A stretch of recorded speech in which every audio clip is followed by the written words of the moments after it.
The coalition had received a number of concerns from the summer to present about e-bikes, e-scooters, just bike riding in general. They're working with Craig Batchelor, our town safety officer. We realized that we had to do something about it and address it, so we turned me on to Judy Crocker, who's going to be our presenter, who does this for Safe School. I'm going to introduce Judy Crocker. And you can come, introduce yourself, and you know what your program is all about. Okay? Thank you. Okay, good evening, everyone. All right, so Safe Routes to School. Is everyone here familiar with the Safe Routes to School program? A little bit, and I get no's, yeses, and a few like this. Okay, so going to give you a little bit of the elevator pitch here. So Safe Routes to School, it's an international program. It started in Denmark. It's in about 45 countries. In the U.S., it's in all 50 states, and the parent organization is the Department of Transportation. Thus, my colleague Deborah and I, we are a program of MassDOT. So we are a free, federally funded program, your taxpayer money at work. We work with K through 12 students. We really do focus on active transportation, so walking and biking, but quite honestly, no matter how your child gets to school, we just want them to be safe. We have a very community-centered, collaborative approach to fostering a sense of community, safety, exercise, and really working to get our students to and from school in the safest manner possible. So that's a little bit about what we do. We have a public health foundation, what we call the 6 E's. Tonight we're going to do a little bit about education with bike safety specifically. The education we do is accredited by the Department of Elementary and Secondary Education. So it's not enrichment, it's a real thing. So for tonight's conversation, we were going to talk a little bit about just everything about how to be safe on a bike. And this is something we usually do assembly style in the schools. We usually do this for grades really 4 and up. We can modify this for some younger students, but this is really the sweet spot. That and also middle school and a little bit at the high school level. So I will say that the Safe Routes to School program, we are having a big birthday this year. I should have brought my birthday hat. We are 20 years old, big O birthday. So the Massachusetts program is in about 70% of Massachusetts schools. And we have about 350 what we call non-school partners. And so we're well in the community. We are not a one-size-fits-all. We are not a stay-in-your-lane program. So through that, we've done a lot of work in Winchester. For example, in the past, we've worked with the student council at McCall Middle School, and we've taught them how to conduct pedestrian safety. So what do they do now? Well, they have been. They actually conduct it at the Lincoln across the street. So it's on peer learning. So everybody wins. We've done a lot of arrival dismissal observation, where we're looking at the school property and the school zone, including the Lynch School right here, before construction. I think that's really the highlights. A lot of education, a lot of teaching parents how to run the education, and a lot of really forms of communication, or the communication plan. And for some schools, we've worked with student groups mapping. So a little bit of this, a little bit of that. And so we're just going to get going. So I'm part 1 of the show tonight. And then Sergeant Batchelor is going to talk about some of the challenges within Winchester. And then we're so lucky to have City Cycle here, who will be talking about the difference in purchasing or maintaining a pedal push bike versus an electric bike. So when we talk about bike safety, we really talk about 3 different categories. We're going to talk about personal safety, having a safe bike, and then everything you need to know about rules of the road. So bikes are a different class of wheels. So anything with wheels really follows the same rules. So bikes, buses, cars, trucks, they're all going to follow the same rules. So let's start with personal safety. So we have students in the audience, so I might call on you guys a little bit. So the first thing we try to ask the students is, how many brains do you have? It's not a trick question. 0. I don't think so. Superintendent can hear that. So, okay. So we have one brain. We have one brain. Is it easy or hard to put a Band-Aid on that one brain?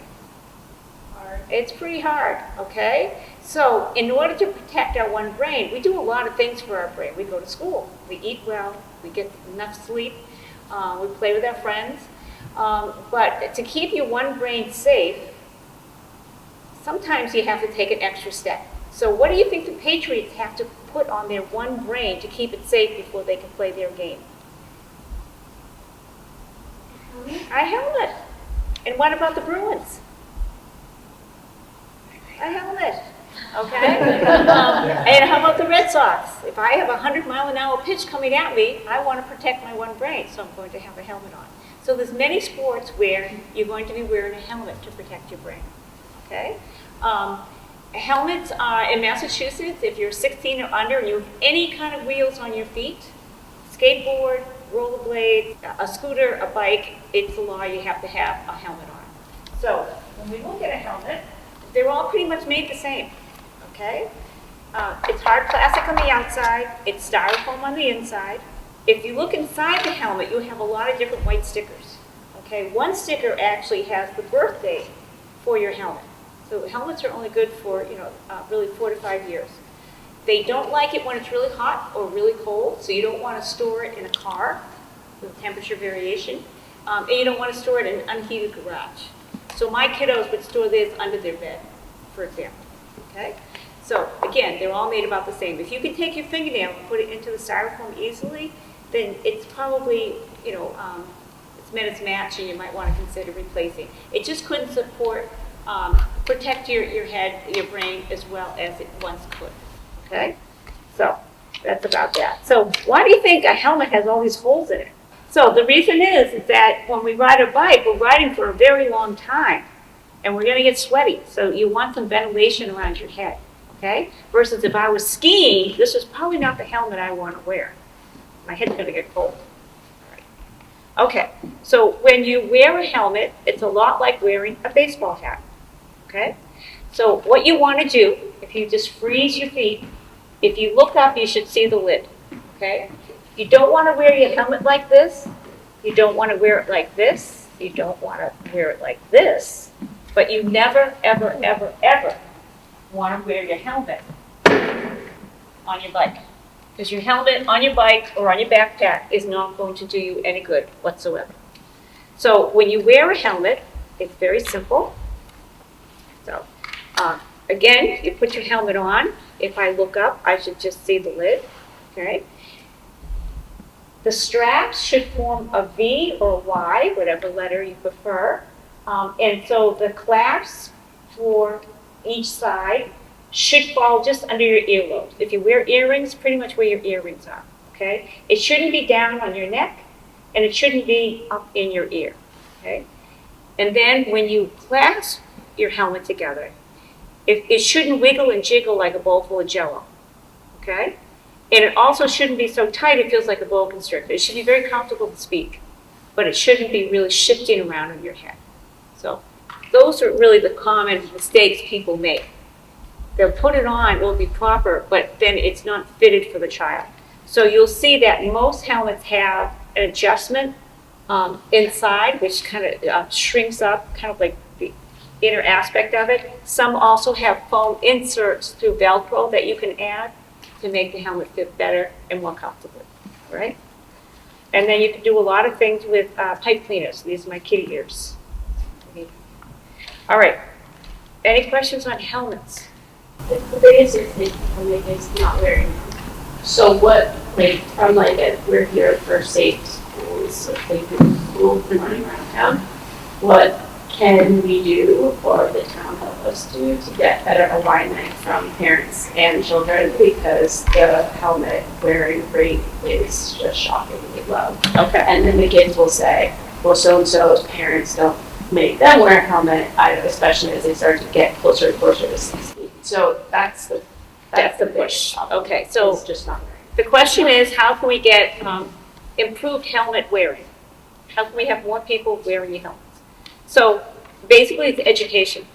It's what happens to your one brain if you're not wearing a helmet.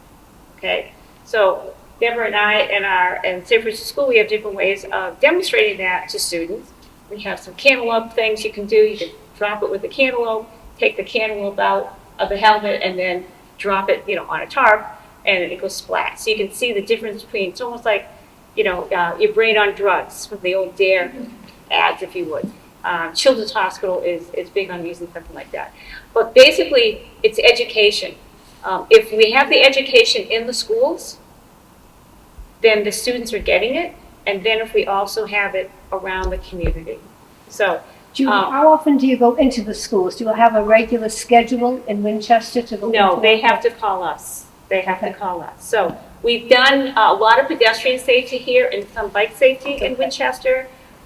We've done so much pedestrian safety, we've actually asked a few schools. We have professional development accreditation through, again, the Department of Elementary and Secondary Ed. We'd like to optimally train PE teachers, nurses, whoever it might be, how to do these lessons. And then, one, it's more equitable because then it would be at all that grade cohort across the town. But two, it would also be more sustainable because then if you adopt the curriculum, you own it. And you know you're going to do it every year. So to those points, it's education. The students have to keep hearing it. We also have different ways, creative ways for the students to get involved. Every year we have a yard sign contest. So last year it was all about helmet use. So there you go. So each has a front and a back. There we go. And basically, this is open for grades 2 through 8. Anybody can order these signs from us. We'll give you the wires and put them in the ground. We have many different themes. The year before it was safety at bus stops. We've done hands-free law, no idling, etc. So that's one way to get the students involved. Yeah. When does the sign thing start? It's a January. It starts right after New Year's, and it ends at February break. Okay. Okay. Again, it's free. I will say, for example, at the call, I know they've done it in the past. We've had no idling as a theme in the past, and when we worked with the student council to do the pedestrian safety, they really liked the theme, and the 6th grade science teachers made it homework one night. So we got 300 applications from the call school. And it's all good. It's all good. This year, this winter, the theme will also be back to no idling. That was probably 2019. For high schoolers, we also have a video contest every year. We just had, all the winners were just announced last week. When we had an annual MassDOT conference. And the theme this year was just safe walking and biking, so it's pretty open. You can do what you want. All the past winners, everything is on our website. Just Massachusetts Safe Routes to School. And so you can see what we've done in the past.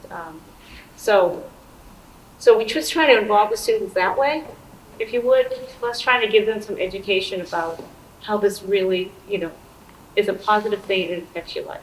So if it's a law, what are the options for actually enforcing the law? Well, it's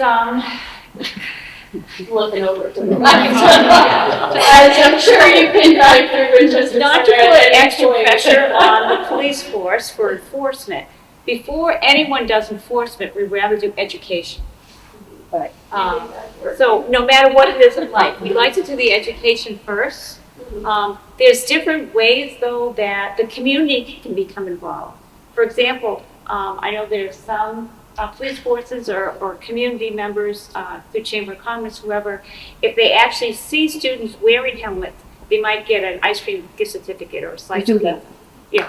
Yeah. We have So- coupon books that the officers have, and if you're seen wearing a helmet, you can get, before it was a slice of pizza, but now it's a cookie from Frozen Hoagies. So it's that positive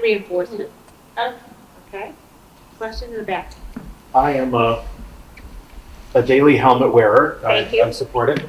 But I do want to point out that it is not wearing a helmet is not what causes accidents. And there's a lot of unsafe riding, which is unrelated to wearing a helmet, and there's a lot of unsafe driving, which is unrelated to people wearing helmets. We'll get to that when we talk about rules of the road.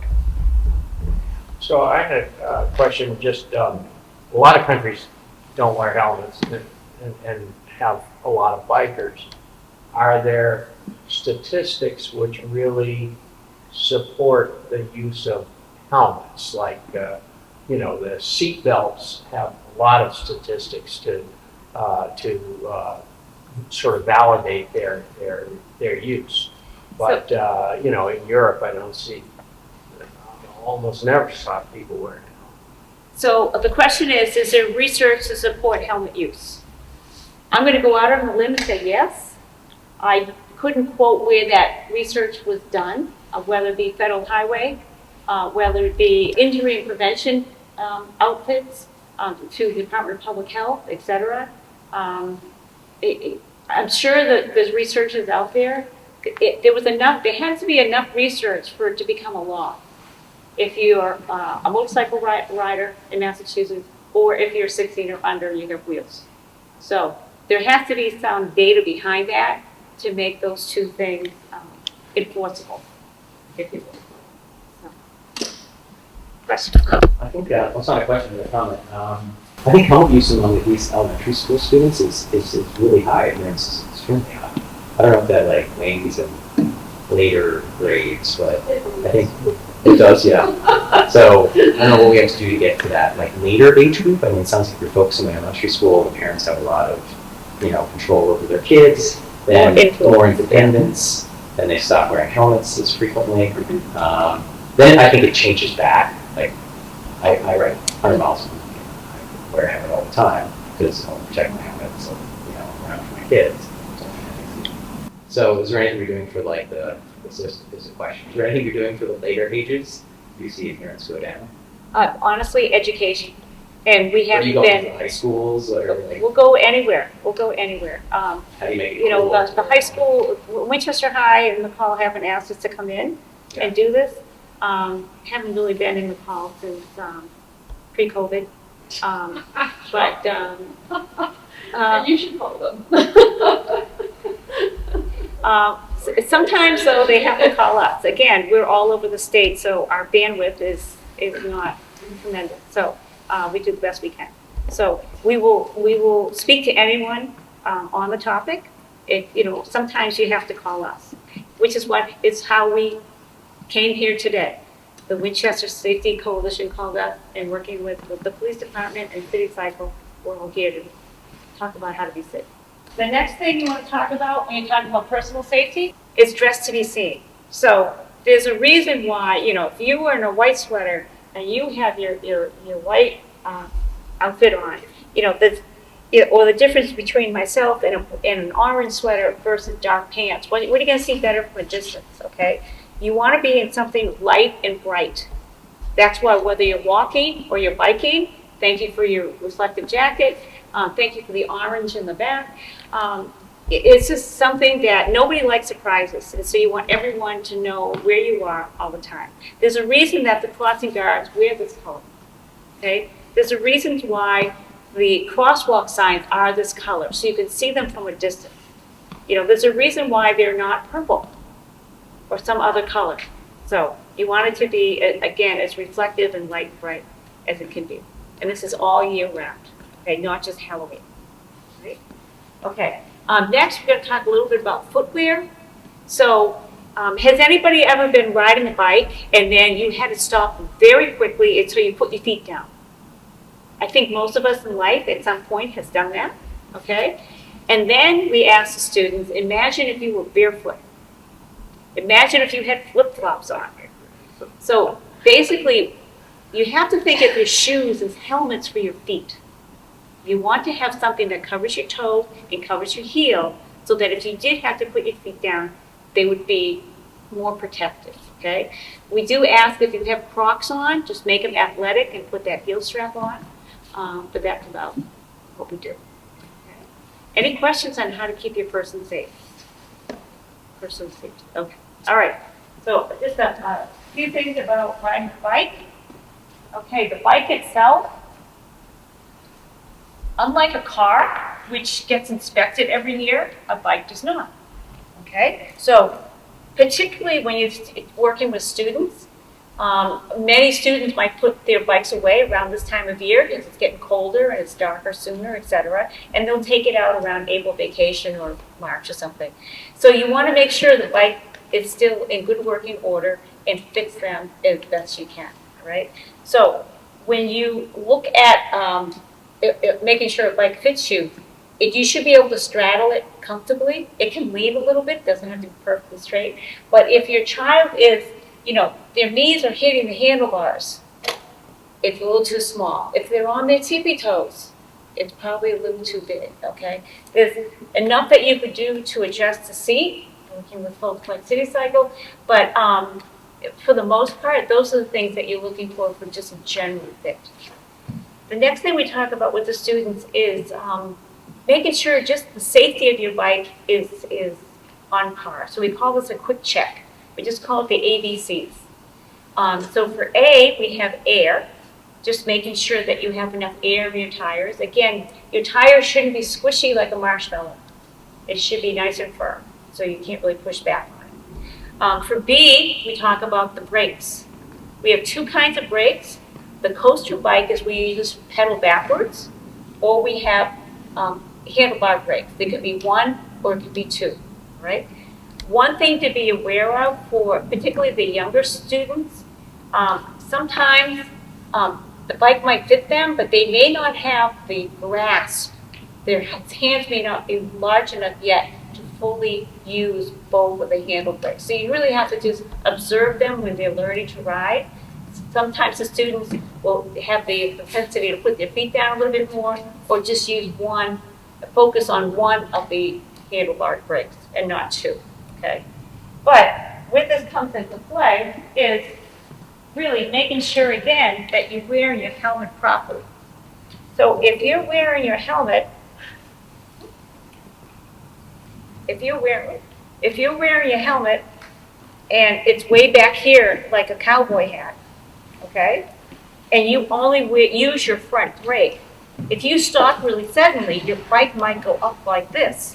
And is my head being protected? Not so much.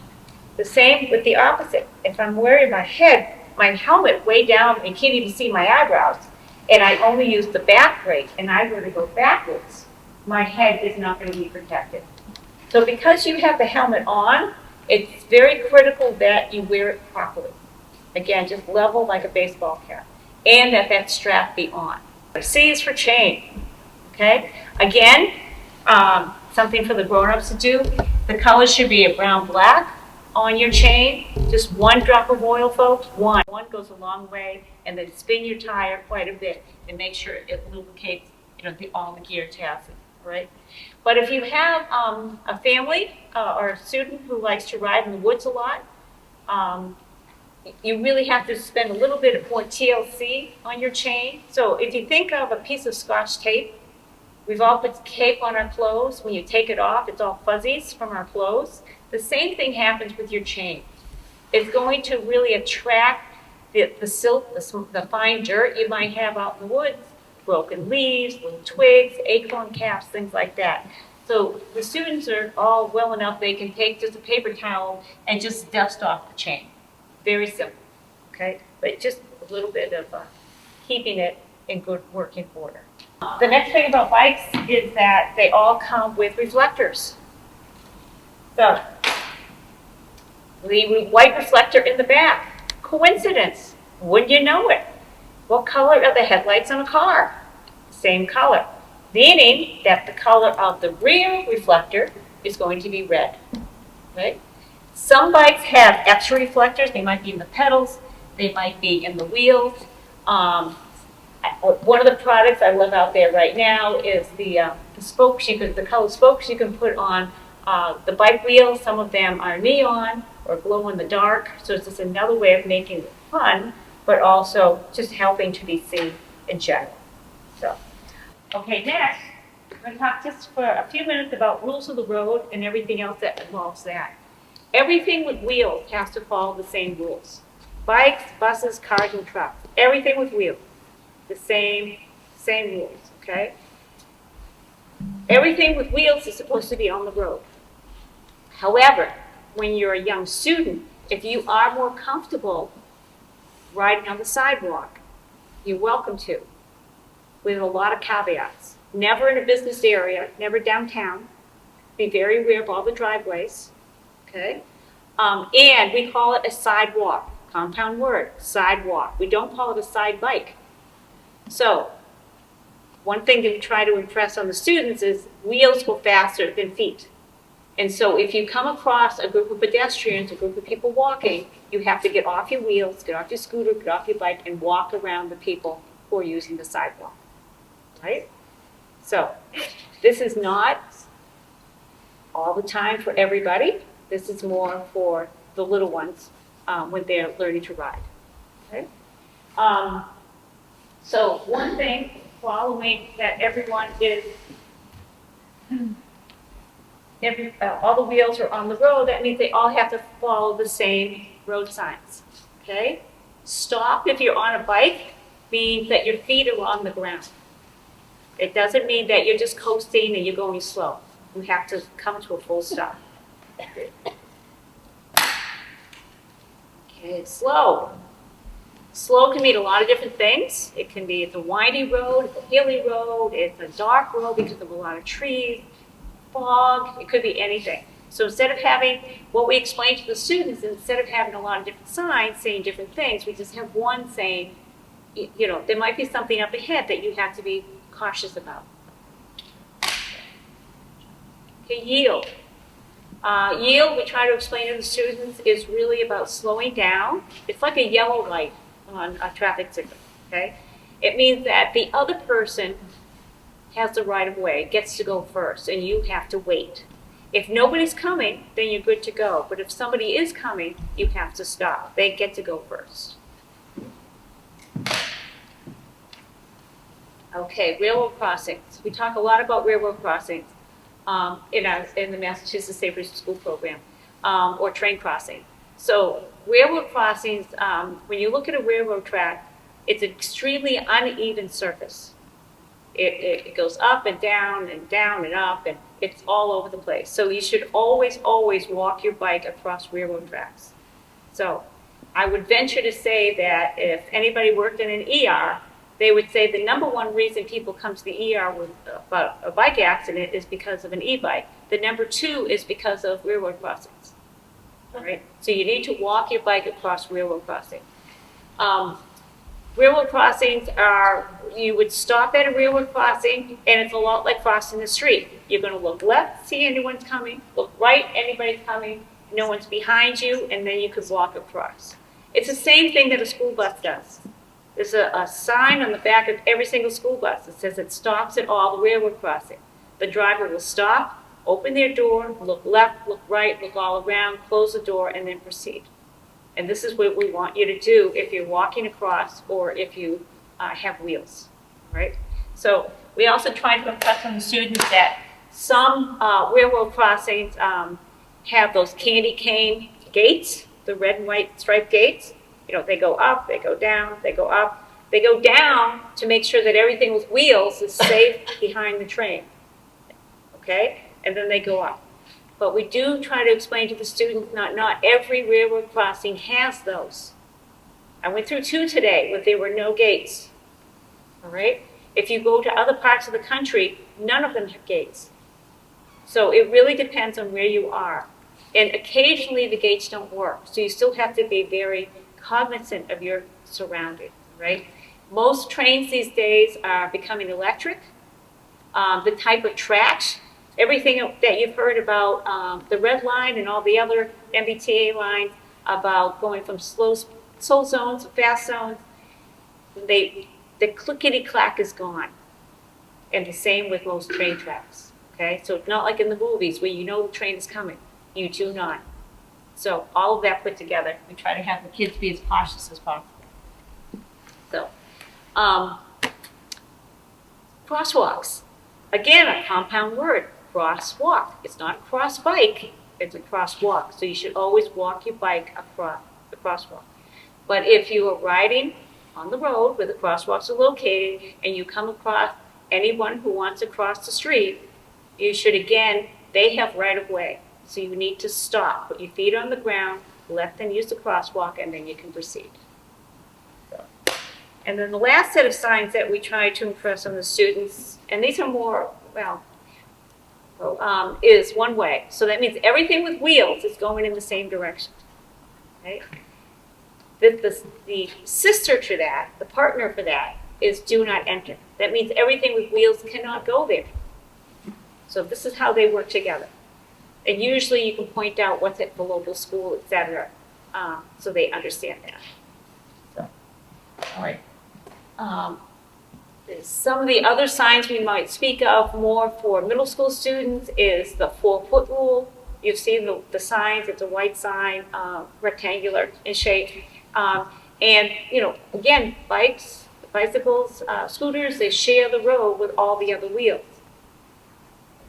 But sometimes the traffic of the vehicles will go around the bikes, especially on hills and things like that. So the law now says is that you have to go around the bikes and give them at least a wide berth so that they are safer. So they call it the 4-foot rule. One thing I forgot to mention about the bike, it's also law now in Massachusetts, if you're riding at night, you need a headlight and a rear light. So, all good stuff. All right. Next thing we want to talk about quickly is communication if you're on a bike. If you come up to an intersection, I want to take a left. It's not like you can yell, I'm taking a left. You have to be able to demonstrate to the rest of the people around you why you want to take that turn. Okay. We typically try to impress on the students to use your left hand, because if you use your right hand, sometimes that's like pointing toward a sidewalk or something, and if there are parked cars, the moving traffic may not see they're trying to signal. But at the end of the day, pointing is absolutely fine. But these are the same type of hand signals that we use, as we say to the middle and high school kids, if you're passing your car, your driver's test. So left is left, very easy. Very easy. So this is left. Is this a comfortable right? No. We're trying to impress on the students why the right signal is what it is. So instead of going this, where I might lose my balance on my bike, I'm just going to bring my arm down. So this is right. We have left, right. Left, right, stop. The only homework we usually give for a bike assembly is to quiz everybody at the dinner table who has a driver's license to see if they still remember what they are. Okay? So that's just communication. If you're on a bike path, it's a different form of communication, because on a bike path, everyone's going in the same direction. You're either going one way or you're going the other way. It's not like a pedestrians tend to, if there's no sidewalk, you're walking facing traffic. Everyone on a multi-use path or a bike path, you're going in the same direction, either north or you're going south. So to all of that, you have to, nobody likes to be surprised. So coming up behind people, you want to, announce that you were there and announce that you might be passing them. So we try to impress on the students to, just be verbal, passing on the left or, coming around, whatever they want to say to be polite. And just, go with that. But understanding that we do share these small paths, okay? They're beautiful, they're great, they're scenic, but there's a lot of people on them, both walkers and bikers. So all of that put together. Also, we ask the students, has anybody ever been on your cell phone at home and you bump into something? Okay? But one of the worst things we can see is for someone to be on a bike and have a cell phone in their hand and they're using their thumb, texting away, or they're not using any hands at all on their handlebars, and they're just trying to drive. Distracted riding is a big deal. Distracted walking, distracted riding. Also pack riding. I think we've all been behind a path of bikes that takes up the road. That's not necessarily a bad thing, but when they're riding with their friends, they should really be single file. Make it a parade. Okay. Let's see, what else am I forgetting? I think the last thing to talk about is really just one or two things about e-bikes before everyone else takes over here. E-bikes are, they're just different from a regular pedal bike. The few things to remember, helmets. You need a helmet. Everybody needs a helmet. Particularly if you're 16 or under, you need a helmet, but you need a helmet. All bicycles follow the same rules of the road, so they're on the road. There is absolutely, positively, anything with a motor cannot be on a sidewalk at any point in time ever. A hoverboard, a scooter, a bike, no sidewalks. They all have to be on the road. So that brings up a topic more for the middle and high school kids about being doored. You have to be very careful when you're riding with traffic that a parked car doesn't open up a door. And so we talk a little bit about that with them. Won't go into that now tonight. But also the third thing is really, it's just rules of the road. So all these street signs have to be followed. This is a heavier bike. This is the difference between having, a small dog to having, a German Shepherd. These bikes are really 40 to 80 pounds versus, anything from 6 to 10. So they take longer to stop.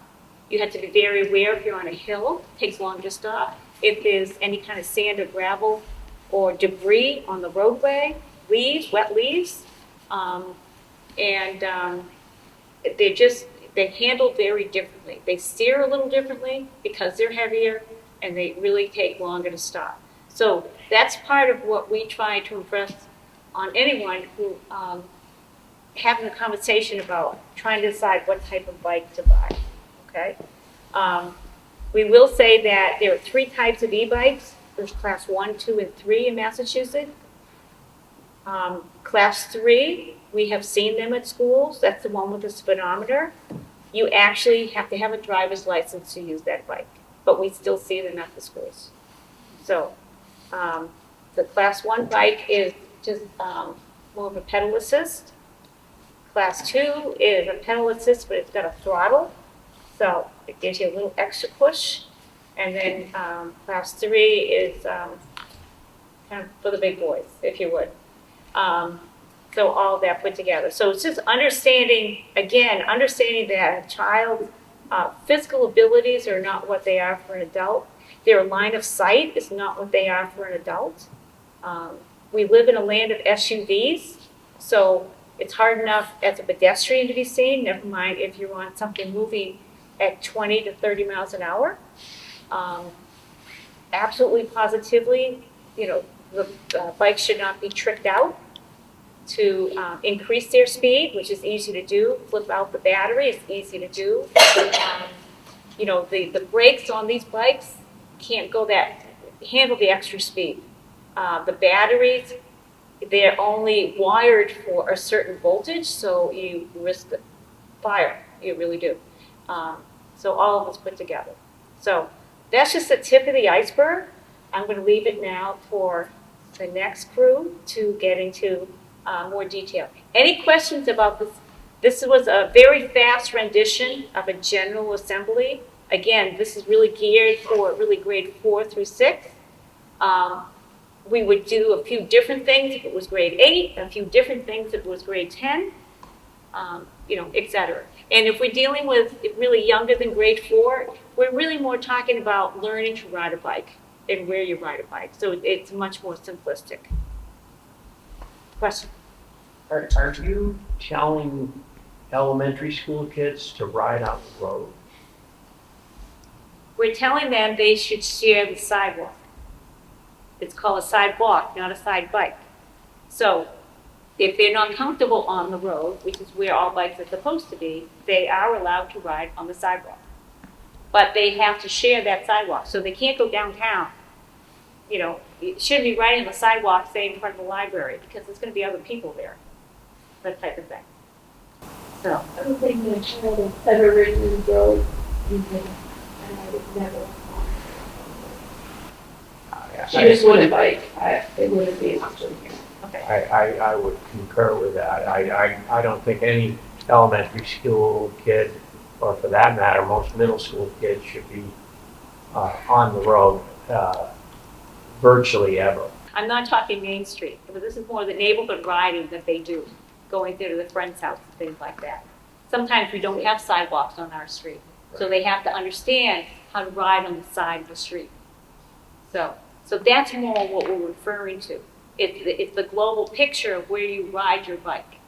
So, if you have sidewalks, fine, but there's plenty of neighborhoods that there's no sidewalks, or the sidewalks on one side of the street. So you have to understand what are you going to do to keep yourself safe in this type of situation. So this is the storyline we're trying to depict. Okay, not to say we're not. This is not a totalitarian state. So okay. You could. I think for me, maybe the confusion comes with I thought we were really talking about specifically getting to school. And in Winchester, we have 3 schools in the center of town and hornet's nest of problems that no one has stepped up to try to solve. And I've tried making lots of phone calls to lots of different people to get some group of people together to come up with a solution, particularly for the fall, that we can have a safe drop-off. You mentioned you do assessments.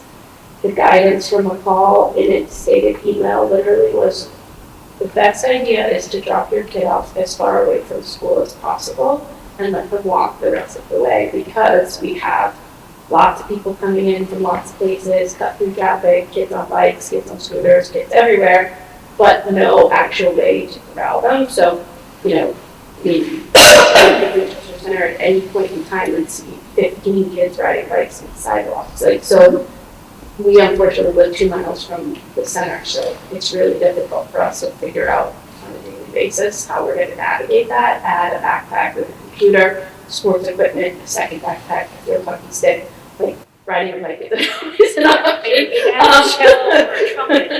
But yeah, exactly. So, yeah. But the problem that we have here in this town is that we have this, It's center very system dense. where we Dense have kids literally coming out from every corner on all of these different types of bike, walking, whatever, scooter, whatever they're doing. But we have no place to actually safely let anyone out. So if you're talking about getting doored by a car, I mean, the instruction is literally let them out wherever you can. And that means you're constantly letting your kids out in an active driving space. There is no other option. There is no turnaround, there's no circle, there's no, all we have is just wherever you can find.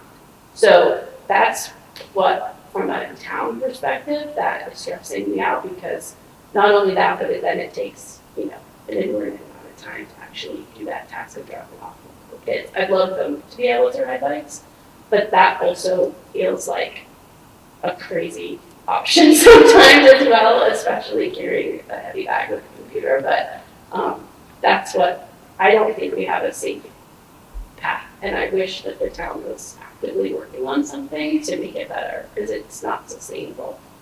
And we're not even into bad weather. So, quite honestly, tonight's conversation was not about that, about arrival and dismissal at, McCall.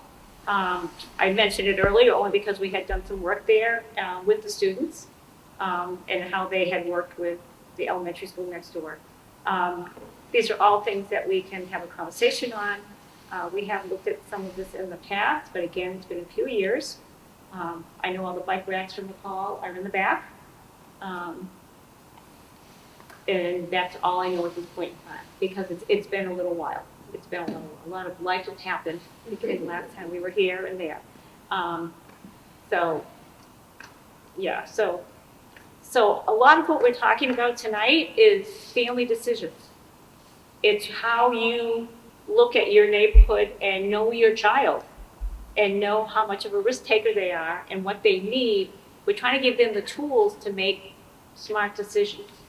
And sometimes smart decisions might be a dog runs out in front of you, okay? Sometimes a smart decision might be, my friends they don't wear helmets anymore, and what do I do about that? This is part of life. We're just trying to put some tools in the toolbox type of thing, so, versus a specific school. You wear your helmet until you get to downtown, and then if you want to be cool, you take your helmet off. When you're in downtown, hoarding your bikes on the middle of the sidewalk in front of CPS, you would not wear a helmet there. You would wear your helmet only until you're approaching the slopes. So that's part of the culture here then. We need to do something about it. Yes, agreed. Okay? This is not the culture in every community. I'm thinking of two neighboring communities where you have, at the two high schools, you probably have maybe 150 bikes at each of the high schools, and those students are wearing their helmets. So part of the education we like to promote is that you start young and you just keep building on it. The more they hear it, it becomes natural, it becomes accepted, it becomes routine.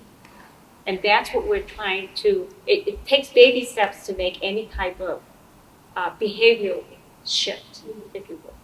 So we're not here as a panacea. This is not a one-size-fits-all cure here. We're just trying to have a broader conversation. And maybe, as you say, think of some ways where we could work together to address some of the concerns for some of the schools. So, because if it's a concern at the VO, it might be different at the Ambrose, which is different from the Lynch versus different, as you say, from the high school, middle school, particularly the locations. So, question. I think that part of that cultural shift is to make it normal Exactly. as something that this is doable by regular people. It can be worked out. And I was really disappointed coming to the opening of this school, and it's a beautiful school. It's a well-designed school with a minuscule number of bike racks, which are not under a roof. And there is actually no bike route through the site, which is mind-boggling to me. And there are no bike racks at Lincoln School, and those are not hard things. And but that's part of the cultural shift that has to start at the beginning to encourage the things like understanding how to wear your bike helmet and how to actually ride, make it possible. Yeah. Lincoln. Oh, at Lincoln, there are no bike racks? No. There's no parking lot at Lincoln. There's That I did know. There are drop off zone. There are no bike racks. Hey, the school bus doesn't even have a bus. Yeah, we don't have circle bike. The bike path goes through the car lane. Comical. So this is a grander conversation, but this is a great starting point to have this type of a conversation. So again, this is baby steps. We're looking to build and reinforce and encourage the behavior we want to see, which could be said for a lot of things in life. Anyway, so I'm going to pass the baton, please. So, Sergeant Bachelor. And I'm going to focus a little bit more on the e-bikes and the observations that I've seen along with some fellow officers is that the number of e-bikes that are out there now and the different classifications, I know Judy touched upon it, but also I've noticed, and we talked about the rules of the road, and I'm sure not just in Winchester, but in a lot of surrounding communities with the e-bikes, in and out of traffic, through the red lights, the speed that some of these bikes can go, it's just, my personal opinion on it, it's kind of a little overwhelming from that standpoint of how fast that technology has advanced. So from our perspective and from my observations and working with Dot over the years and trying to encourage more so education from a safety standpoint of having kids under the age of 17, it's mandatory, whether it's, again, rollerblades, skateboard, bicycle, wearing the helmet. It's a state law. The penalties for not wearing a helmet ranges from a $20 ticket, which can be issued to, say, the 14-year-old, all the way up to a 15-day impoundment of the bicycle. In the 23 years I've been a police officer, I've never given a 14-year-old a ticket for not wearing a helmet, or from the education standpoint. And that was the approach, and that is the approach that Dot and I have done over the years with the coupons, with encouragement of wearing the helmets. Also, a 15-day impoundment of the bike. That is quite a long period of time, especially for a kid who's 13, to take his bike away for 2 weeks, call a parent, have them come down to get it at the police station. My opinion, I don't want to do that. I just want to have the education aspect, understanding that it is the law to wear the helmet, but also to stay safe out there. Now, other observations I work during the day is, as you brought up a few times, the downtown area, kids on the bikes, outside the CVS, mostly the middle school age students not wearing the helmets. It does become an issue. Yeah, I know it's getting colder now, but in the fall, in the spring, I've seen it. Other officers have seen it. Foot patrol officers have seen the congestion with the bikes, the kids riding them on the sidewalks. Now, there's a town bylaw that states that anywhere inside of the business district, not supposed to ride your bikes on the sidewalk. Going back to some of the earlier discussion of having kids ride their bikes in the street.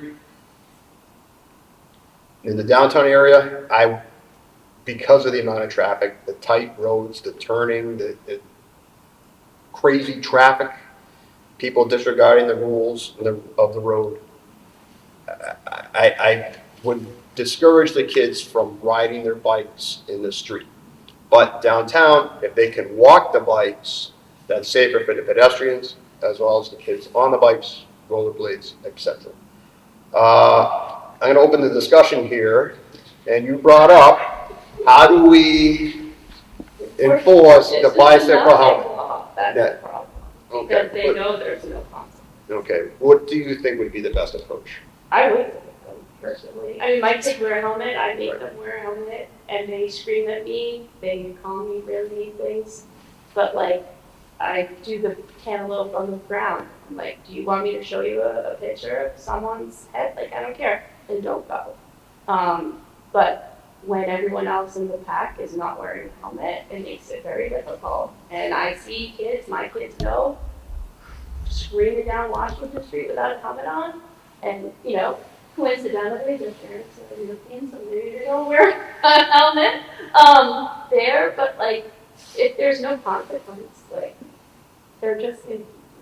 And then you mentioned you haven't even been in a call since before COVID. So what education is there? And, you know, if the school is saying, ride your bike to school because we don't have another solution, like, there has to be a little bit more something, some meat to it. I love the pizza thing, the cookie thing, the pot being good. I think that's fantastic. That's actually happening.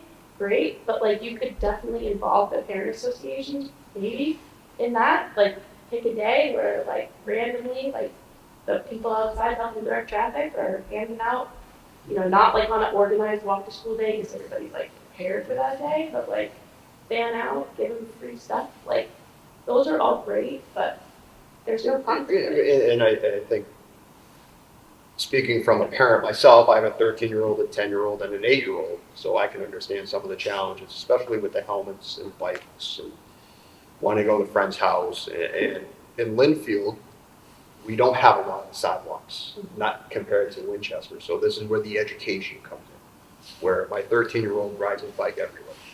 And I tell him, and he wears his helmet. And if I tell him that I don't see you wearing your helmet, or you leave your helmet at home and you ride your bike, I am taking the bike away from you as, say, punishment or grounding. And it's that repeated education that I, as a parent myself, just emphasizing it to all three of my children. Hey, you gotta wear your helmet. You gotta stay safe out there. People coming out of side streets, they might not see, especially this time of year, 4:30, it's getting dark. It's still kind of warm on some days, but it's the education aspect of it. And at what point do you get where it's like education, you're emphasizing it, and you're right. You might get kids who are gonna say, hey, I'm not gonna wear my helmet. I don't care what my mother says or what the school says. And that's a different approach from it. And at what point does it come into, okay, I'm gonna maybe have to punish my child, or as a police, like, are we gonna confiscate his bike for 2 weeks? Like, what kind of message does that send? So, yeah, No, it's we a ask challenge. them to follow It's a other challenge. laws. Like if it's Yeah. law, we ask them to follow all these other laws. I don't know. I don't think it's that harsh. I'm wondering where Judy mentioned she knows a couple nearby towns where she feels that the helmet wearing rate is quite high. If either you or you may have a chance to reach out to those towns, your counterpart in the police force or your contacts. Are they taking the kids, or to me, what's more penalty would be having that bike thing when they're not for 2 weeks. This is 2 days. If we're taking the bike, your parents can come down 2 days with you, pick it up. If I was a kid, Yeah, of course. that would mortify me. And I don't even think you should be able to show up at school on your bike without a helmet. Like, is it a law or is it not a law? That's It is what a I law, just- and it's posted at all the schools. I know definitely the middle school and the high school, there's the sign that says state law, under the age of 17, you have to wear a bicycle.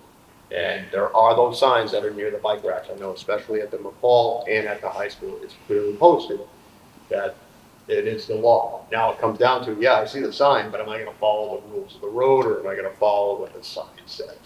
That is where the challenge is. Yeah, Roger. Well, when I was a kid, I was putting motors on bicycles.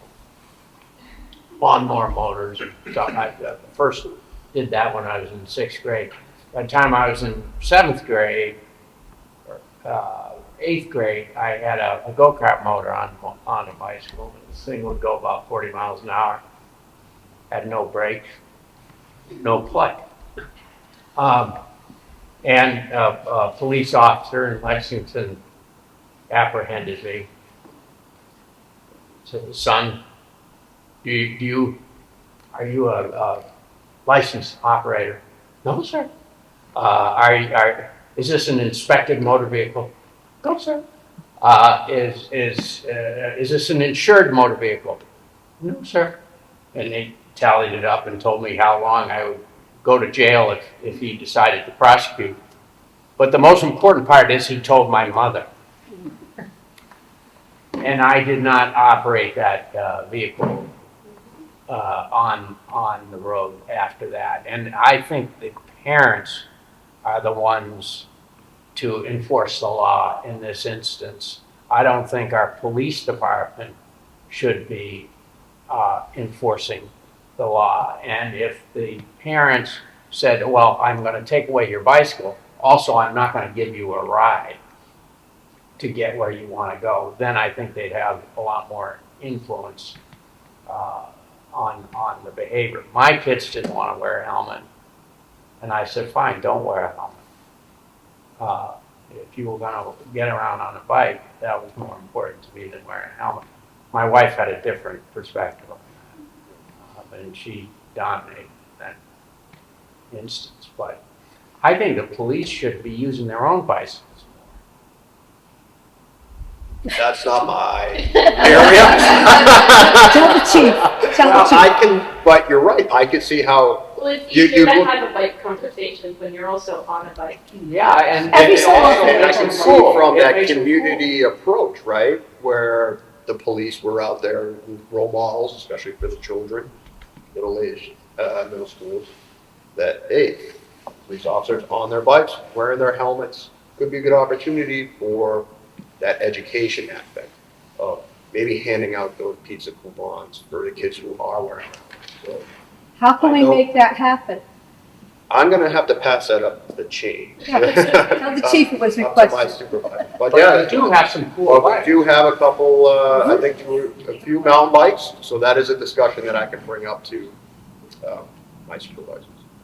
Can I just have Yeah. just, being the whole downtown situation, I work in a store downtown, so I see a lot of it, and I'm a parent of 3 kids myself, all different issues with bikes. But is there a way that we can kind of like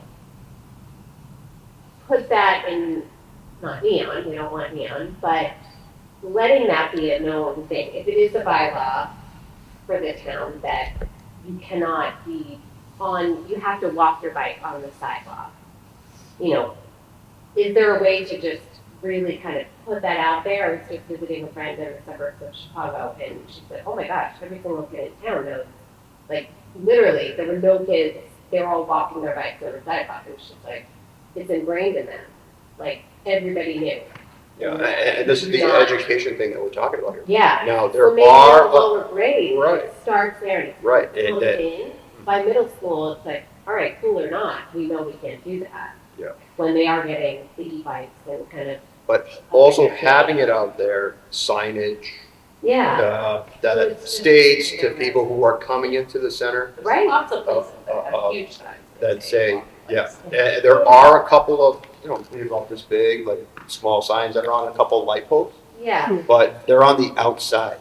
You Right. want to see something in, like outside CVS, maybe. right. We talked about this a couple of weeks ago, about the signage for trash barrels. Exactly. So I some did. communities ramp their Correct. trash barrel downtown, Mm. and it says walk your wheels. I'm in Lexington, that's what our bike committee did years ago. We had a contest, looking forward to the 250th, so we've got to do something about all the traffic downtown.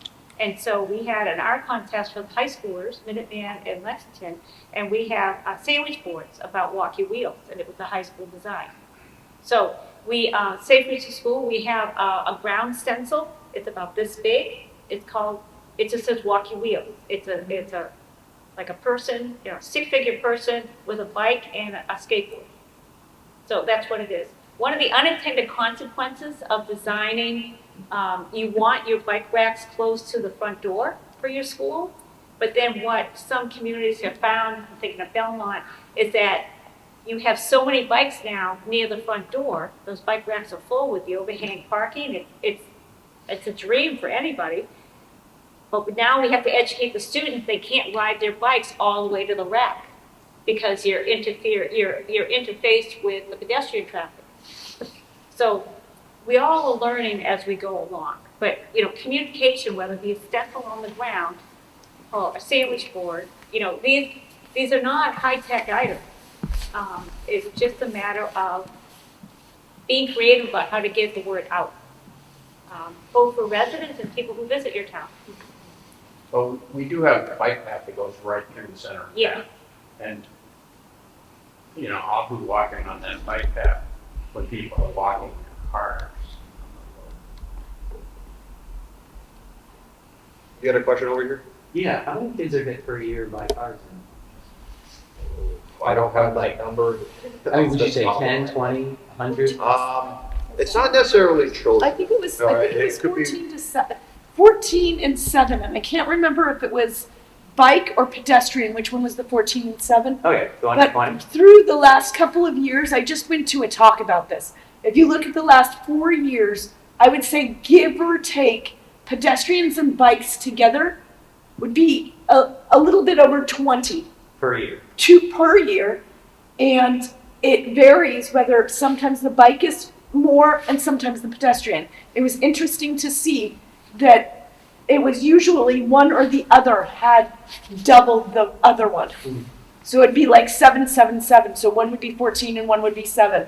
But it was odd. Yeah. For the last 4 years. But every single time, well, not saying every single time, but a lot of people assume just when they hear motor vehicle, bicycle crash, that a lot of people assume it's the motor vehicle that was the person at fault for the crash. And this goes along with what Judy's saying, like following some of these rules of the road. Now, my experience of being out there, that sometimes there are people on their bikes who just go along, not paying attention. I've seen it down the Parkway, which is a common area for people to bike, where they're just coming down, they have their heads down, they're going, they're on their workout, and they're not looking around them. They're not following the rules of the road, even speed. Sometimes some of these road bikes, they're going really fast, and they might just cut across, or they're coming out of a side street. So In terms of the numbers, yeah, maybe around 15 or 20. I'm just throwing that out there. I don't have the exact number. But it comes down to, yes, rules of the road for drivers, but also rules of the road for bicyclists as well. So I just wanted to build on the numbers thing, because I live here on Pond Street. Yeah. There are folks on Pond Street who are very close walking distance here, who will send their kids on a bus. And anyone whose kids are little, they don't let go of their kids' risk because they're coming out of the car because the traffic is so fast on the street. So, and there's been many, if you ask anyone on Pond Street, many close calls of people. There's a sidewalk going on one side of the road, there's strollers and things trying to cross the road. And so there have been many, many cases of near misses, but I think there's a lost opportunity. I think it's true all over our town, where part of the physical design, I think, of the town. Part of it, I think, I'm curious actually about, we have all these, town-wide 25-mile-an-hour speed limit signs coming into town from most directions. That 100 feet later, there's a 30 or 35-mile-an-hour sign. And so I think there's a multi-layered problem. I don't think it's really safe, and I think the number is actually probably artificially very low because people aren't letting their kids ride on these nature thoroughfares. So I just, when you raise your number issue, I was like, it doesn't tell the whole story.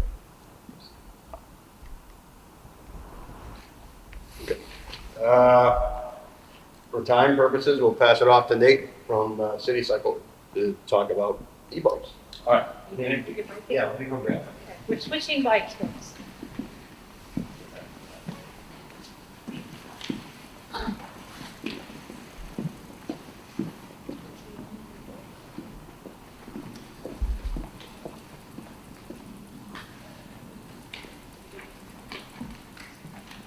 Okay, so I'm just curious, are you finding that young people are asking about e-bikes? Maybe they want it up for Christmas, or is that a conversation that anybody's having? It's not my business, but I mean, there's lots of those.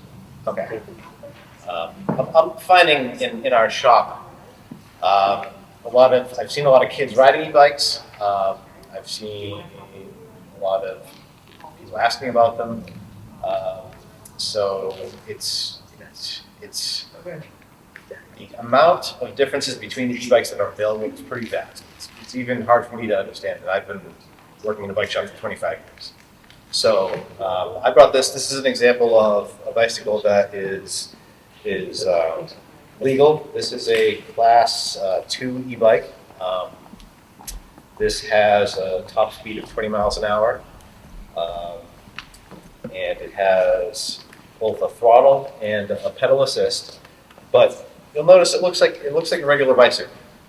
There's a lot of e-bikes out there that the kids are probably going to want. They're probably going to ask for it. And these look. If it looks like a mini motorcycle, chances are it's probably questionable whether or not it's legal or not. It's like maybe it goes too fast or what have you. But if those are also type of bikes that we don't work on. So if you are interested or somebody wants an e-bike in your family or your house, I would figure out what that is and then call a shop and see, hey, is this somebody wants this? Is this something that somebody's going to work on? If I have a problem down the road. Then there's a lot of things that are called e-bikes, but they're really e-motorcycles. So they don't have a chain, they don't have pedals, or they have a chain, but it's not connected to any sort of pedals, they're just foot pegs, so it's really like a mini dirt bike, which might go 45, 50 miles an hour, something like that. Yeah. So they're cool, and actually one of my employees, he's 16, he just got one himself. Now this kid I feel is very responsible, and he goes to bike parks and he, does these crazy jumps. He has a lot of experience biking, but he'll ride it to work, and then I'll see these little kids come in. Oh, he's got one of those, so they already know about it. So somehow that bike that I thought was way too much for the 16-year-old is already on like a 10-year-old's radar somehow. I don't know, but so they're probably seeing them online, thinking about them. So just I would just really research what it is before it ends up in your house. So I'm not saying that this is the responsibility of a vendor at all, Yeah. but what kind of education do you all provide? Does it sound like you guys do class 3 bikes at your shop, which, you know, if this is a class 2, like a regular e-bike, but with the motorized things or whatever, like what type of information is provided to parents at the point of sale around, like I'm purchasing this for my 14-year-old, and it's like, well, technically they're not allowed to drive it because they're not old enough. So it's, Yeah. I understand it from a retailer perspective, it's not your responsibility, but like what type of information do you know is given to parents at that time? Or is there signage? Like I don't know how that, you know, there, like I think some things probably do get lost in translation and the kids are probably asking for the one that the 16-year-old has and Yeah. like parents might not know. And so I just didn't know if there was information provided. I would say that we only sell things that we know are safe and we know are legal and that we know are going to comply. So, you know, I mean, if we're what we do at our store is like if somebody comes in and wants to buy a bike for their child to grow into, but it's way too big and you can tell the child can't even handle it. It's not even electric, but we'll be like, no, we don't think you should get this bike because we don't think it's safe. So, I mean, the chances of us selling an electric bike to the child, they would have to do a lot of lying and covering up in order for that to ever happen. You know. You can get them online. Right? Yes, exactly. I would say the bikes that are unsafe or questionable or, you know, have questionable batteries. I would say almost all of those are consumer direct online, coming in a box, somebody's putting it together. You know, that would be my opinion. So, But what is the law? So it's a class 3, it's 16. well, Massachusetts is interesting. So basically the industry came up with, all right, we have to call these electric bikes something. So there's 1, 2, and 3. 1 and 2 top out at 20 miles an hour. Class 3 tops out at 28 miles an hour. Now, Massachusetts only recognizes classes 1 and 2. So anything that goes above 20 miles an hour is technically you need a license for. You know, it's called a motorized bicycle, and yes, you have to be 16. You have to have a license for it, technically. Does it have to have a plate? So depending on say the wattage, there's all kinds of different things. Motorcycles, scooters, motorized bicycle. So if you've seen some of these scooters and e-bikes, not necessarily e-bike, but motorized bike, some of them have a little registration sticker, which is not a license plate itself, but it is a registered vehicle from that standpoint, where then if something has a larger engine, that may require a license plate, but there's different classifications on whether it is the registration sticker or the license plate. Now, class 3, unassisted, you're not using your legs. Class 3 is over 20 miles an hour, which would require having the license and having a, I guess, 2-wheel vehicle registered. Yes. So one of the things I really was hoping we were going to cover tonight is number one, scooters. Because I think those are the introduction that our kids are now experiencing. They're going into the holidays. Everybody, I know many kids are pushing their parents for these electric scooters. Parents have no clue what they're buying. Absolutely Right. none. And this is what Nate was just saying, is that you can go online and just order something and then build it. Right, but when they're purchased in a store like yours, how much education do you give a parent before they walk out the door? Well, we don't sell them. You don't sell them. So what's happening is there's a lot So of I don't know where they buy them then. online. Amazon. Only online? Yes. You buy an electric scooter? Well, yes, the electric scooters that are most commonly seen are probably Amazon, because of price point. But there are there is a scooter shop in Cambridge that sells high quality scooters, right?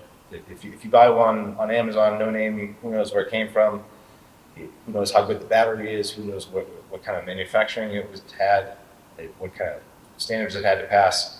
So I would really encourage anybody interested in a scooter to contact a retailer that you can go into and talk to someone. It's just, How does the scooter line up with the classifications? Is it like, does the scooter ever require a license, or is it based Yeah, on a speed? scooter, or you mean like the two, The motorized scooters, is it Like based this. on Are they speed? going over 20? Yeah, I some don't, of them can, sure, but they're not. I feel like I was reading the law today. Scooters, I think if they're not supposed to go over 20 miles an hour, even if it's capable of, legally, you're not supposed to go over 20 miles an hour. so when I think scooter, I'm thinking Vespa.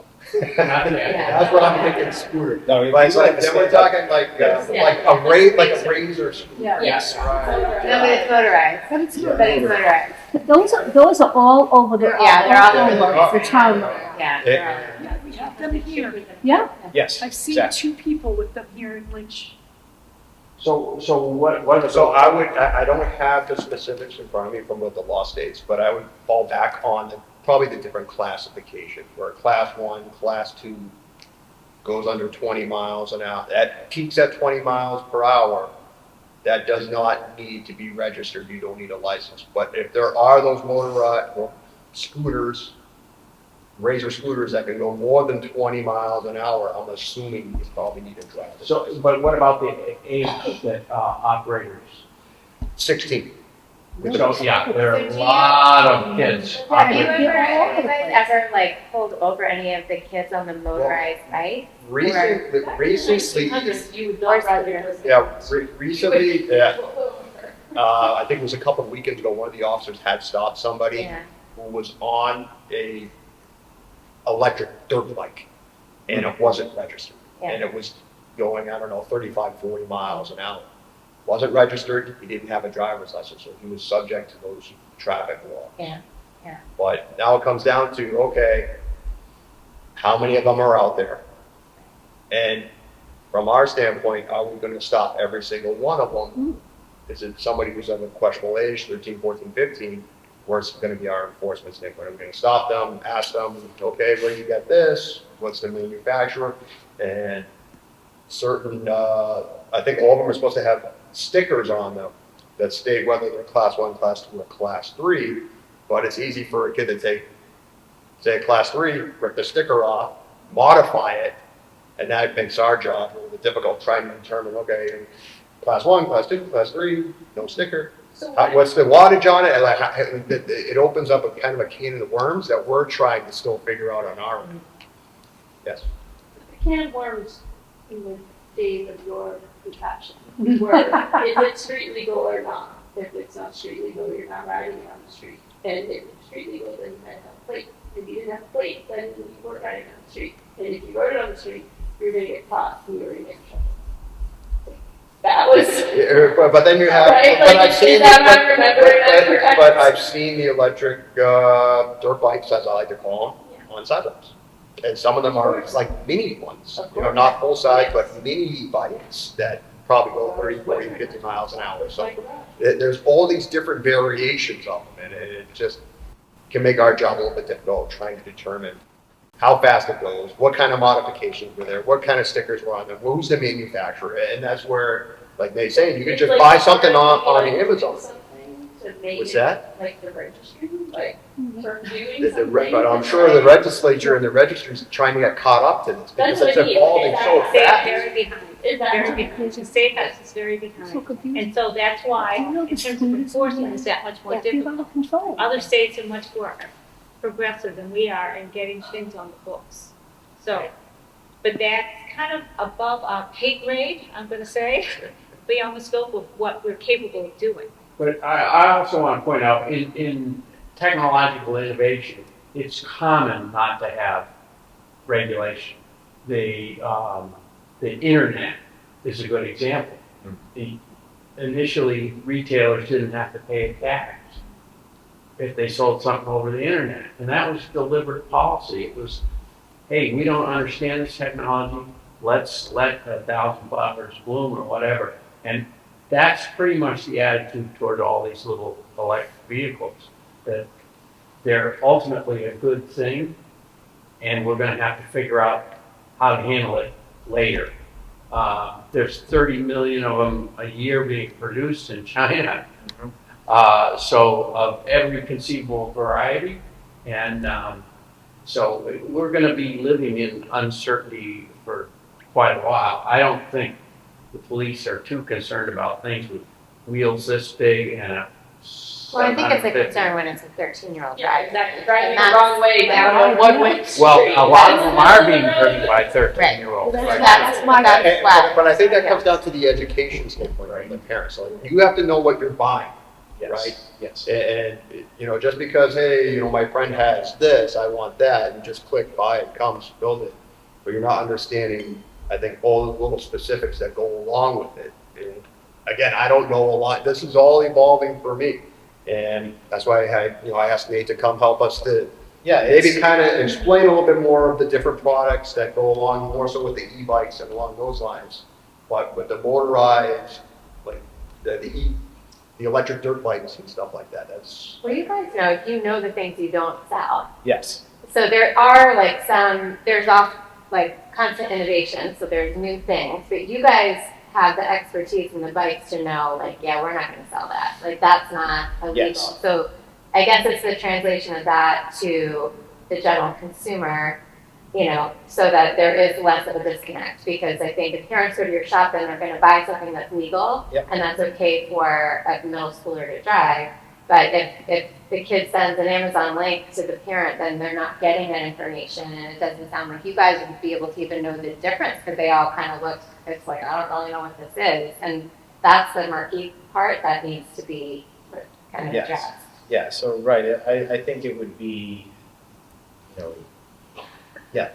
inquiring with the shop, even if that shop, if you want to buy something that the shop doesn't sell, just call ahead, see, is this a good idea? Right, I mean, Work do you guys on it. provide that service? So if Sure. it's like, Okay. hey, because that could be a nice, if it's like, well, I just got this link, I don't know. If you guys are like, I don't know if this bike is good, why don't you call City Yes. Cycle and Yeah. find out? Lots of towns have register your bike programs.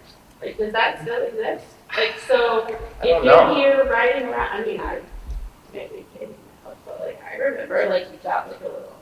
It was more for if it gets stolen. Yeah. Now they know who to contact if they find your bike on the side of the road. So why isn't that something that, Winchester could consider, that if you're riding one of these things around the town, you have to have it identified. What is the class? What is the horsepower? What is the whatever? It's never going to end, and people probably don't even ask the Amazon, the cards, and the phone. sure. It's not This is we're not the people who are. This is a very fancy bike, and that, I guess, in my mind, I don't see parents going out and buying their kids. Do you know I the see. cost of the kids' bikes in elementary school? They're buying Like that? $900,000 bikes in elementary school. Go to the, I've been to your shop, but the bikes they're expensive. They are. Yeah, Expensive. this is an affordable one relatively, because this one is about $1,600 now on sale. But yes, they could be $3,000, $4,000, $5,000, $6,000. Absolutely. How much does that weigh? This is about 1,600. So that's another whole thing. Once you do get one of these, I think if you're even going to consider having a young person riding an e-bike, they really need to be really good at a regular bike to start with. That's prerequisite. And is this rider good at anticipating danger? Are they going to take risks? Are they going to work hard to practice skills that they're going to need to? That's all. But legally, they shouldn't be riding an e-bike until they're 16 years old, right? Well, that's only for class 2. No, so a 13-year-old could ride that if they were an experienced biker. Yeah. Then They would need a helmet. Yeah, that's need plastic. a helmet. Yeah, there's a sticker right on it that says. So I misunderstood. I thought that any e-bike had to be, you had to be 16, but you had to be licensed. No, it's only for ones that go faster than 20 miles an hour. Yeah, you have to be 16. Seems like a motorized bike. They have to wear a So, helmet. so only so the kids could ride a one or two. Yeah, Yeah, they could. And they do. and they do. Yeah, And they ride. Yeah. And if they're going to, they're going to ride them a lot more. Yeah. I mean, Yeah, well, yeah. You know, I think the takeaway for me would be like there's a very small sliver of e-bikes that are kind of recommended and safe, reliable in what you want, and then there's a whole host of stuff that looks really cool that the kids are asking for that is none of that. So, which is very unfortunate. It's very frustrating, and a lot of the times when people already have them, they've already been riding it for months, and then they're finding out that we can't fix them or don't want to fix them, or they're not a good idea. So, How often do you have people come in with that type of, like class 3 type? They come in, they're like, hey, yeah, something's wrong with this thing, can you take it? at least once a week in the season. And there's I take a lot of phone calls where we just tell people, sorry, we can't help you with it, unfortunately. So Well, is that what Steve has? yes. I commute between Winchester and Boston every day, and so I see a vast array of good bikes, bad bikes, things that scare me Sure. on the road and on the paths. And I'm actually okay with kids riding class 1. I'm a little wary of class 2. I'm terrified of the things beyond that. Mm. But it magnifies. I think the places where it works is a place that has an accommodation for kids to operate them safely, and Winchester is way behind in doing that. And to have, if you want kids to operate safely in a place like downtown Winchester, there needs to be a way for them to ride. There needs to be a place for them to park and lock their bike. The kid's not going to want to carry around a helmet, but if there isn't a place to lock the bike and leave the helmet, then they're just going to ride it around. And the train station now has racks, but it's out of sight, and it's kind of a distance from if you're going to CVS. And so, I mean, that's part of the downtown culture, is that you're going to, like everyone wants to park in front of Starbucks. Well, a kid wants their bike to be near where they're going to go to. And we've done a crap job of allowing that to happen. And similarly at the schools. And so I think when you establish a culture, it's like, it's okay for you, kids, you can have a bike. You can operate safely. You can be like a real honest to God citizen in town. But we have to show them the respect to allow them to do that. And just say, no facilities for you, but wear your helmet and walk your bike across the crosswalk. I will never walk my bike through a crosswalk. I mean, because it is the real world. It is a town. And I think we have to, are we going to welcome the kids into living in the town or not? And that's where you're saying changing the culture in terms of having that education. Yep. And encouraging more kids to walk their bikes in the center. It is tight, so if we're going to look at bike racks, It's tricky. It is tricky. But you're right, Different with kind of bike racks. the new station, it looks great. There are those bike racks, but you're right. Does a kid want to park their, lock their bike up there and then walk to Starbucks? Yeah. So the flip side of education is the planning, which is what the conversation has now become. And you want to have the resources available to make it enjoyable, comfortable, but also safe. And that's possibly the next part of the story for Winchester, is to have those grander conversations about making it, more pedestrian friendly, more bike friendly, and it's all about being multimodal, and that's where we are. Whether even if you're taking the MBTA bus. Getting me to open up a satellite store. Oh yeah. I know that there are so few, retailers compared to communities, like, unfortunately. So you know, part of the reason why we're turning e-bikes away for service is, you know, some of them we could have the expertise to fix, but you know, we just get so, we have regular bikes, we have, you know, we're servicing several towns, and then there's just a limit to what we can even take on anyway. So we've chosen to just only work on quality products that we have and not fool around with questionable stuff. Just we don't even have the time to fix it. Yes, somebody could. Well, I wouldn't encourage it, but Maybe you could, Roger. That's the most dangerous thing I've encountered. Like down Main Street. Is kids doing wheelies all over the place. that's probably not an electric bike. That's Yeah, that's the another wheelies are the another bad fad. That's So if you've ever been to, you know, across the expressway and you've seen it taken over by 100 people on bikes, if you've ever been at the DCU Center in Worcester and you see, you know, Mayor Boulevard, it's just all bikes. And they just kind of go through, make their statement, and they leave. So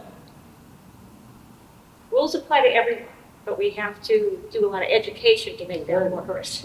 Yes, yeah. So it sounds as though moving forward, there's a lot of discussion that can continue from this, from our time Greg's together. gonna be holding weekly classes. Yeah. We're gonna educate him first, though. Yeah, that's it. I gotta get caught up on it. Yeah. It's like everything else, it's just moving so fast. And it's Yeah. easy enough to purchase, but we don't know what we're purchasing. In many things, not just heavy bikes and scooters and things like that. So, well, thank you for those who came and thank you. Yeah. Very much.